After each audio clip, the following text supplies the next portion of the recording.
অভ্যন্তরে সংখ্যালঘু মানুষ দীপু দাসকে জীবন্ত দগ্ধ করে হত্যা করা হলো কেন?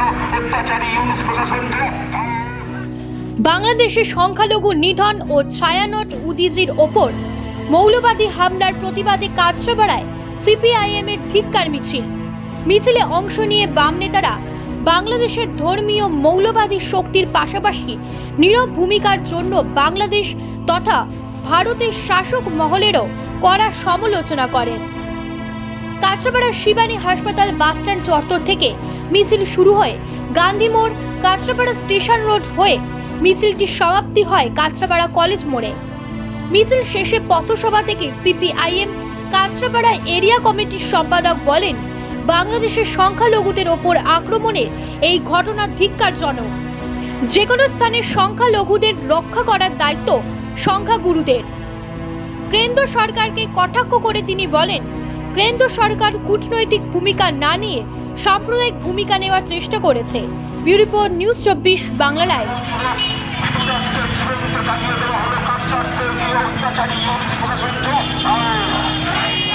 বাংলাদেশের অভ্যন্তরে প্রগতিশীল অসাম্প্রদায়িক কেন্দ্রের উপরে হামলা হচ্ছে কেন? ইউনুস প্রশাসন। সেই বিজেপি এবং নরেন্দ্র মোদী তারা কিন্তু অদ্ভুতভাবে নিশ্চুপ। খেয়াল করে দেখুন, গতকাল মাত্র একটি স্টেটমেন্ট দিয়েছে এবং আপনারা খেয়াল করে দেখবেন যে বাংলাদেশ হাই কমিশনের সামনে কি ওই কিছু লোক দিয়ে কয়েকজনকে দিয়ে ওদের তাদেরকে দিয়ে খুঁচিয়ে দেওয়ার চেষ্টা হয়েছে। কিন্তু ডিপ্লোম্যাটিক যে স্ট্যান্ড, যে আন্তর্জাতিক স্তরে কোন স্বাধীন রাষ্ট্রে যদি এই ধরনের ঘটনা ঘটে, সংখ্যালঘু মানুষদের উপর যদি নিপীড়ন করা হয়, সংবাদপত্রের উপর আক্রমণ হয়, তাহলে অন্য একটি সরকারের যে ডিপ্লোম্যাটিক রোল থাকে, কূটনৈতিক ভূমিকা থাকে, সেই কূটনৈতিক ভূমিকা না নিয়ে একটা সাম্প্রদায়িক স্ট্যান্ড দেওয়ার তারা চেষ্টা করছে। আমরা সেই জন্য প্রোটেস্ট করছি। এবং আপনারা খেয়াল করে দেখবেন একই ভূমিকা আমরা লক্ষ্য করে দেখবেন যে পশ্চিমবঙ্গের রাজ্যেও মমতা এই জিনিস করছে। তীব্র ভারত বিরোধিতা, তীব্র। আপনারা জানেন যে মুজিবুর রহমানের নেতৃত্বে বাংলাদেশে রাষ্ট্রভাষা উর্দু চাপিয়ে দেওয়ার বিরুদ্ধে এবং স্বাধীন বাংলাদেশ গঠনের পেছনে ভারতবর্ষের যে ভূমিকা, সেটা কেউ আজকে অস্বীকার করতে পারে না। সেই ইতিহাসকে আজকে নস্যাৎ করে দেওয়ার চেষ্টা হচ্ছে বাংলাদেশে। আমরা তারও প্রতিবাদ করছি। আমাদের সেই কারণে অসাম্প্রদায়িক মনোভাব। লোকে বলেন যে সংখ্যালঘুদের নিপীড়নের উপরে আমরা কি ভূমিকা, অবশ্যই আপনাদের তো জানা আছে ইতিহাস, যে যখন ইন্দিরা গান্ধী খুন হয়েছিল অপারেশন ব্লু স্টার, পশ্চিমবঙ্গের মাটিতে সারা ভারতবর্ষের শিখ ধর্মাবলম্বী মানুষদের জীবন্ত জ্বালিয়ে পুড়িয়ে মেরে দেওয়া হয়েছিল। কিন্তু পশ্চিমবাংলা একটা ঘটনা ঘটেনি। তখন মুখ্যমন্ত্রী জ্যোতি বোস বলেছিলেন, একজনও শিখ ভাইয়ের উপর আমরা আক্রমণ হতে দেব না।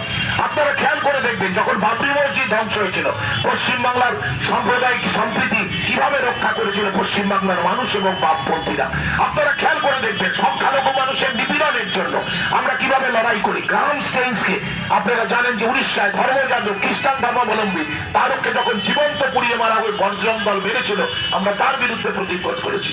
আমাদের পার্টি সিপিআইএম জন্মলগ্ন থেকেই তার নির্দিষ্ট কথা হচ্ছে সংখ্যালঘুদের আত্মনিয়ন্ত্রণের অধিকার, তাদের উপর নিপীড়নের বিরুদ্ধে তাদের সুরক্ষা সুনিশ্চিত করবার ক্ষেত্রে কমিউনিস্ট পার্টি অগ্রণী ভূমিকা পালন করবে।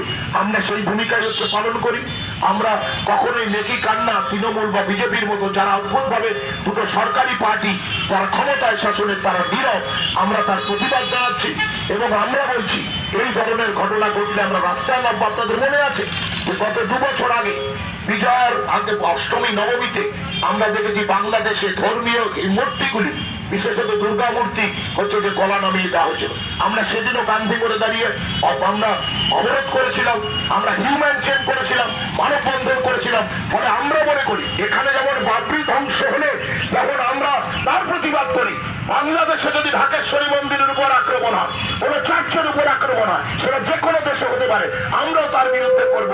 কারণ আমরা এই ধরনের জিনিস হবে তো, কারণ কার্নিভাল ড্রেস টুপি পরে নামাজ পড়তে যাওয়া একটা রাজ্যের মুখ্যমন্ত্রীর যদি এসব কাজ হয়, তাহলে পশ্চিমবঙ্গে এই জন্য হাজিনগর হয়, এই জন্য ধুলাগড় হয়, এই জন্য কাকদ্বীপ হয়, এই জন্য গার্ডেন ব্রিজ হয়। প্রতিবন্ধের সময় বামপন্থীদের সময় ঘটনা ঘটতো না।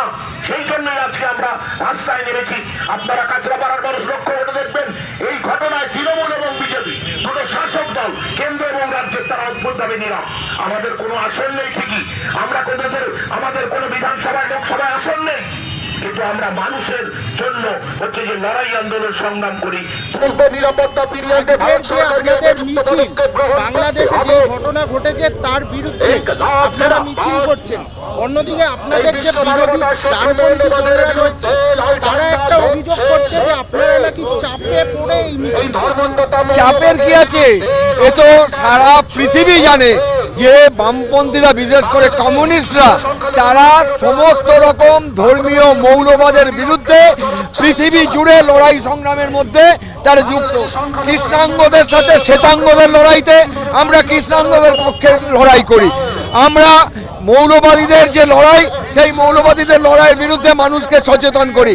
এটা শুধু আমাদের দেশের অভ্যন্তরে না, আন্তর্জাতিক ক্ষেত্র দেখবেন ভিয়েতনামে যখন মার্কিন সাম্রাজ্যবাদ আক্রমণ করেছিল তখন এই পশ্চিমবঙ্গে বামপন্থীরাই বলেছিল আমার নাম তোমার নাম ভিয়েতনাম ভিয়েতনাম।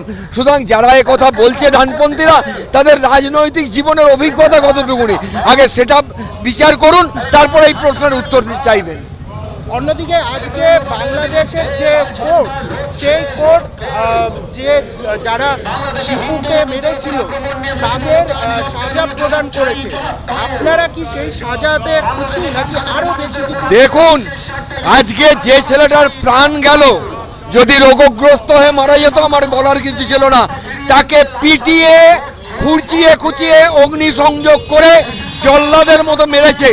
এর শাস্তি কোর্ট দিয়েছে, কিন্তু এ দিয়ে কি সমস্ত জিনিস বন্ধ হবে? মানুষকে সচেতন করতে হবে, প্রশাসনকে অ্যাক্টিভ হতে হবে, আদারওয়াইজ এর পূর্ণ বিচার মানুষ পাবে না। আবার কালকে আরেকজনের ক্ষেত্রে এরকম ঘটনা ঘটতে পারে।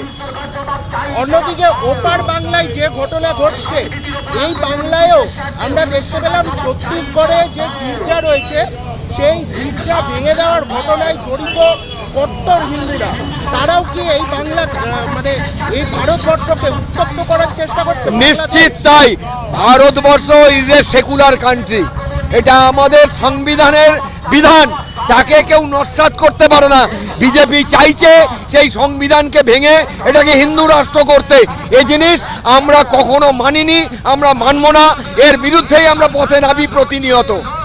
অন্যদিকে আমাদের যে কেন্দ্র সরকার রয়েছে বা বঙ্গ বিজেপি বলতে পারে, তারা সেকুলারিজমের বিরুদ্ধে। তাদের এই সেকুলারিজম বিরোধী কেন? তারা তো হিন্দু রাষ্ট্র করতে চায়, একটা ধর্মের মানুষকে তারা একত্রিত করতে চায়। তাহলে একটা মানুষের ধর্মকে যদি একত্রীকরণ করা হয় তাহলে তার সেকুলারিজম থাকে না। সেকুলারিজম মানে সর্বধর্মের সমাহার, সেখানে সমস্ত ধর্মের মানুষরা থাকবে এবং ভারতবর্ষের যে আইন, সেই আইন তাকে পারমিট করে যে আমাদের দেশ সার্বভৌমত্ব, আমাদের দেশ সমস্ত জাতি বর্ণ ধর্ম নির্বিশেষে সকলের সমান অধিকার আছে, সকলের সমান সুযোগ থাকবে। ফিরিয়ে আনতে ভারত সরকারকে উপযুক্ত পদক্ষেপ গ্রহণ করতে হবে। অর্থাৎ আপনারা বাংলাদেশে হিন্দু সহ সংখ্যালঘু দমন পীড়ন নিয়ে সংখ্যালঘু দমন পীড়ন কেন জবাব চাই? সে মার্কেটটার নাম কি? কোন রাজ্যের কোন মার্কেটটার নাম? বরাবরই সংখ্যালঘু মানুষদের নিরাপত্তা, তাদের সুরক্ষার প্রশ্নে সরব রাস্তায় নেমে লড়াই করে। কোন বুরবাকগুলো বলছে? যেদিন বাবরি মসজিদ ধ্বংস হয়েছিল, এখানকার ইসলাম ধর্মাবলী মানুষ, তাদেরকে মুসলিম বলা হয়, তাদের নিরাপত্তার গ্যারান্টি কারা সৃষ্টি করেছিল? যেদিন ইন্দিরা গান্ধী খুনের পরে শিখ নিধন যজ্ঞ হয়েছিল, দিল্লিতে এত ঘটনা ঘটেছিল, পশ্চিমবাংলায় একটা ঘটনা ঘটে। ঠিক তেমনি ভাবেই বাংলাদেশে যে হিন্দু মানুষ, একসময় যখন বাংলাদেশে মন্দির পুড়িয়ে দেওয়া হচ্ছিল, তার হচ্ছে যে মূর্তি কেটে দেওয়া ছিল, তখনও রাস্তায় নেমেছি। আজও যখন এই সমস্ত হিন্দু মানুষ, খ্রিস্টান মানুষ, হিন্দু শুধু নট অনলি, খ্রিস্টান আছে, বুদ্ধিস্ট আছে, এখানে যেমন গ্রাহাম স্টেইনসকে যেমন উড়িষ্যায় পুড়িয়ে মেরেছিল যেমন হিন্দু মৌলবাদীরা, তখন আমরা রাস্তায় নেমেছি। আমরা এখনো বাংলাদেশের ঘটনায় বলছি যে হিন্দু, বুদ্ধিস্ট, জৈন, খ্রিস্টান যারা সংখ্যালঘু মানুষ, মূলত ওখানে হিন্দুরাই সংখ্যালঘিষ্ঠ, তাদের উপর আক্রমণের ঘটনা আমরা রাস্তায় নামছি। যেভাবে জীবন্ত পুড়িয়ে খুন করেছে তার দোষীদের বিচার দিতে হবে, ইউনিসকে পদক্ষেপ নিতে হবে। এবং অদ্ভুত ব্যাপার, নরেন্দ্র মোদী চুপ, রাজ্য মোদী চুপ, এই যে দিদি মোদীর আন্ডারস্ট্যান্ডিং, সব ঘটনায় আজকে প্রকাশিত হয়ে যাচ্ছে। বাংলাদেশের এপিসোডও তাই। অন্যদিকে দেখা গেল বাংলাদেশে যেমন একটা জাতি এবং ধর্মকে কেন্দ্র করে উত্তাপ ছড়িয়ে রয়েছে, বেশ কিছুদিন আগে কাকদ্বীপে কালী মূর্তির গলা কেটে এবং বিভিন্ন সব জায়গাতে আমাদের রাজ্যে অনেক ঘটনাই ঘটেছে। কালীগঞ্জ ওখানে হয়েছে, ধুলাগড় হয়েছে, বিভিন্ন জায়গায় হয়েছে, আমাদের হচ্ছে হাজিনগরে হয়েছে একসময় দাঁড়িয়ে, মমতার রেজিমে অনেক জায়গাতে এরকম ঘটনা ঘটেছে। এবং এগুলোর কারণ হচ্ছে ওই সব হবেই এখানে, একদিকে কার্নিভাল, একদিকে হচ্ছে ফেস টুপি পরে নামাজে যাওয়া, এইসবই হবে।